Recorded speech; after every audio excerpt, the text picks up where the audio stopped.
Alright, so today we are going to talk about electrical circuits and some of the different properties such as the voltage readings and current readings within an electrical circuit.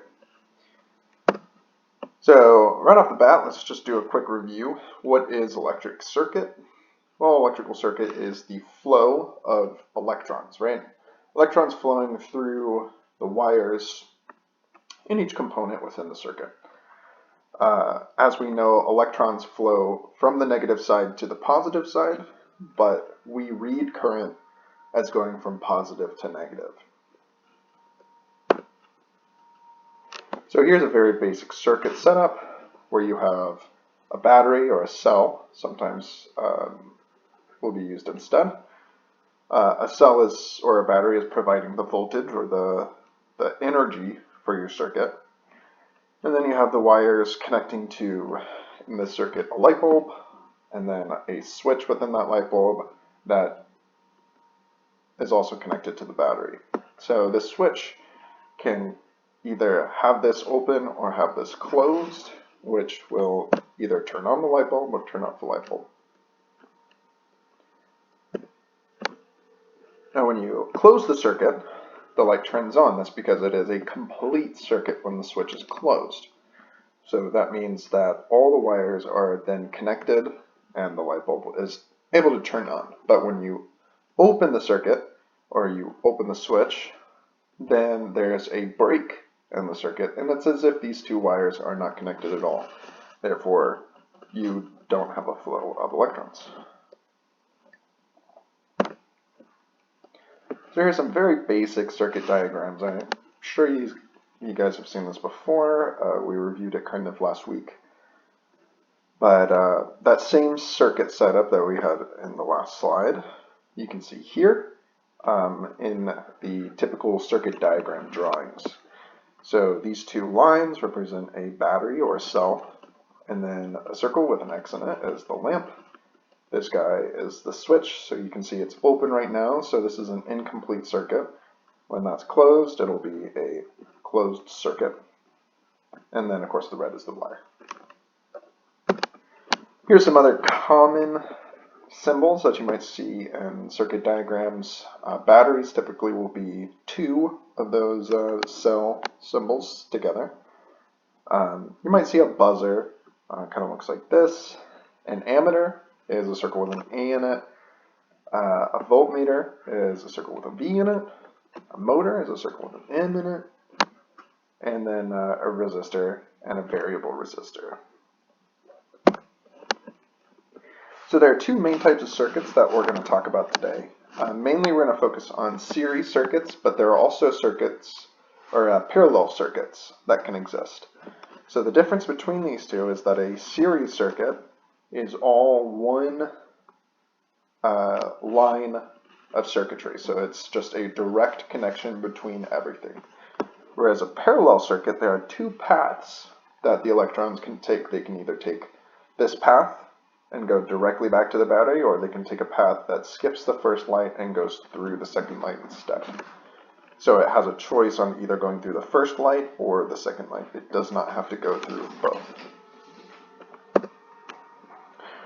So like I said earlier, a series circuit is an end-to-end connection. So you have to go through every component of a series circuit in order to finish the circuit.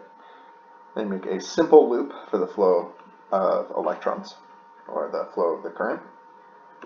And if one of these light bulbs were to bust or blow, then the circuit is incomplete and nothing works. So if this light bulb were to break, such as like a string of Christmas lights, when one goes out, they all go out.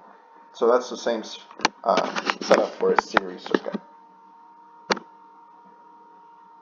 Parallel circuits, on the other hand, have two different paths that can be taken, or at least two different paths that can be taken. So you can see if we start from the battery and we're going, now we have a branch here. We can either go through closer light bulb and then go back to the battery, or we can take this path and go down to the second light bulb and go back to the battery. So it's either one light bulb or the other. You don't have to go through both. Now this is really important when it comes to calculating the voltage or the current, because it changes depending on whether you're looking at a series circuit or a parallel circuit. In a series circuit, the current is always the same across the entire circuit. So no matter what part of the circuit you're looking at, the current is always the same. It's equal to itself. So if we go back to that series circuit diagram, if we were to measure the current at this part, this far right part, it would be the same value as measuring it across this light bulb or across this light bulb or right here. So it has the same current value or ampage at every part of the circuit. Whereas voltage is added up all together. So the voltage going across one battery, or going across the light bulb, going across each light bulb, will always add up to the total voltage supplied by the battery. So once again, going back to that series circuit, if we read the voltage across this light bulb, and then we read the voltage across this light bulb, it will equal total the battery voltage. So when you add up this voltage and this voltage, it'll equal this one. And of course, resistance is the same way. You have to add up all the resistors within the circuit. So the resistance in each light bulb will be the total resistance when added together. So in a series circuit, once again, the current is always the same across every part. The voltage and the resistance have to be added up together in order to equal the total resistance or the total current. I'm sorry, total voltage. A parallel circuit, on the other hand, once again, is two separate paths or more separate paths that the current can take. So when you have a parallel circuit, the voltage is the same no matter which path you take. So the voltage across this resistor is the same as the voltage across this resistor, which is the same as the voltage from the battery. So it doesn't matter which path you take, the voltage will be the same in a parallel circuit. The resistance, on the other hand, gets a lot more complicated. Now you have 1 over the total resistance equals 1 over one resistor plus 1 over the second resistor, and so on and so forth. So in order to find the resistance of each component, you have to do 1 over that resistance. So finding resistance in a parallel circuit can be much more complicated due to these fractions. And you'll see that we don't really do a whole lot of parallel calculations just for that reason. So when you're measuring current, of course you use this ammeter, or ammeter. I honestly can never remember which way to say it. But the units, of course, are always in amps.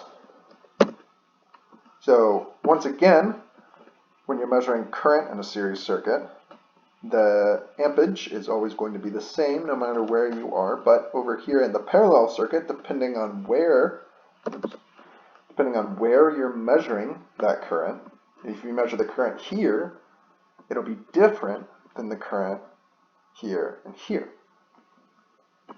So this current is actually going to be the same as this current here, and when you add up these together, it'll be the total current going through the circuit.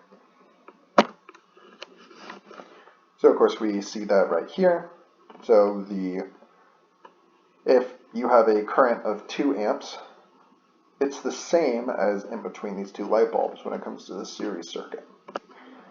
But if you have a total of 2 amps going through this parallel circuit, you can see we have 1 amp going through one branch and 1 amp going through another branch.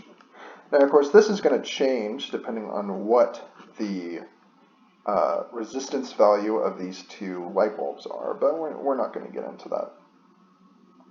For right now, all you have to know is that when you have branching, your current is then split into each part. This was supposed to be a question where you kind of found these different ampage depending on what the total values were, but we're just going to go ahead and skip that. That'll be in the actual live session that I do. Now when you're measuring voltage, you of course use a voltmeter. And here you don't actually have to put the voltmeter into the circuit, you just have to touch both sides, the positive and the negative of the circuit. So the bigger the voltage supplies to the cell, the bigger the current. Scientists usually use the term potential difference. So we mentioned that last week. Potential difference was the difference in energy between the positive and the negative side. The higher that difference was, the faster or the higher the voltage would be. So this is kind of what, this is how you use a voltmeter. You put it in parallel with your circuit. So you can see how it kind of has multiple branches here. That's how you read with voltage. You don't actually have to cut into the circuit, you just connect it and you basically add a new branch that the current can take, or that the circuit can take. And so you'll do the same thing with a parallel circuit. You'll measure the voltage across a light bulb, or you can measure the voltage across the battery. You can really measure the voltage at any point in the circuit, but it needs to be on two sides of an object within the circuit. So of course this is the same thing as we saw earlier. Now, like I said, when it comes to a series circuit, voltage is shared with each component within the circuit. So if we have a total of 3 volts coming from this battery, then each light bulb or each resistor within the circuit is going to use up half that voltage. And of course this also depends on the resistance of these light bulbs. The higher the resistance, the more voltage it's going to use. But right here we have 2 equal light bulbs, and of course you can see that they share that voltage equally. Now, when you have a parallel circuit, we have the same voltage across each part. This is because as the electrons are flowing, it has that different, it can choose which path to go across, so it doesn't drop, or that shared voltage doesn't have to happen. It can either go through the top branch or it can go through the bottom branch here. So your voltage will be the same across each component in a parallel circuit. So this was going to be another question, and in fact I'll leave it here. So if you come and join the live session, you can actually tell me what these values are going to be. So if you have this series circuit, what would this current value be, and what would what would this current value be, and what would this current value be? And then what would this voltage be, and what would this voltage be, if this is your total voltage in the circuit? Of course, here's another question. If you have a parallel circuit, what would your voltage be for these two, if this is your total voltage?